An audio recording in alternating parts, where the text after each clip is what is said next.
दोस्तों पहले ये वीडियो देखिए। বলছে কয় লাখ টাকা কে খায়? অমিত শাহ খায়, হোম মিনিস্টার। কি করে খায়? গদ্দারের থ্রুতে টাকা যায়। গদ্দার অ্যাডপ্টেড সন হয়ে গেছে। জগন্নাথের থ্রুতে টাকা যায় শুভেন্দু অধিকারীর কাছে, আর শুভেন্দু অধিকারীর থ্রুতে টাকা যায় অমিত শাহর কাছে। শুনুন, আপনাদের ভাগ্য ভালো এখনো যে আমি চেয়ারে আছি বলে না ওই পেন ড্রাইভ গুলো বাইরে বের করে দিই না। বেশি লাগালে কিন্তু বলে দিচ্ছি, আমার কাছে সব পেন ড্রাইভ করা আছে, আমি কিন্তু ভান্ডা ফাঁস করে দেবো।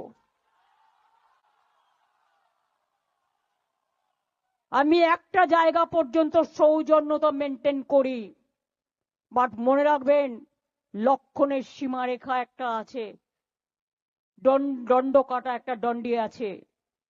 লক্ষ্মণের দণ্ডি পেরিয়ে গেলে কিন্তু আর সামলে রাখতে পারবেন না।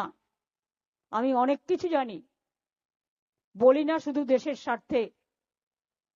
আমি মুখ খুললে কাল সারা। अमित शाह कोल कांड से पैसे लेता है।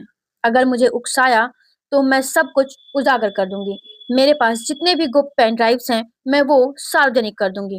अगर मुझे उकसाया गया तो मैं मुंह खोलूंगी तो पूरे देश में या पूरे विश्व में हलचल मच जाएगी। बांग्लादेश की ये ममता बनर्जी ऐसा क्यों कह रही है? क्या इस बात का हमारी सरकार के पास कोई जवाब नहीं है?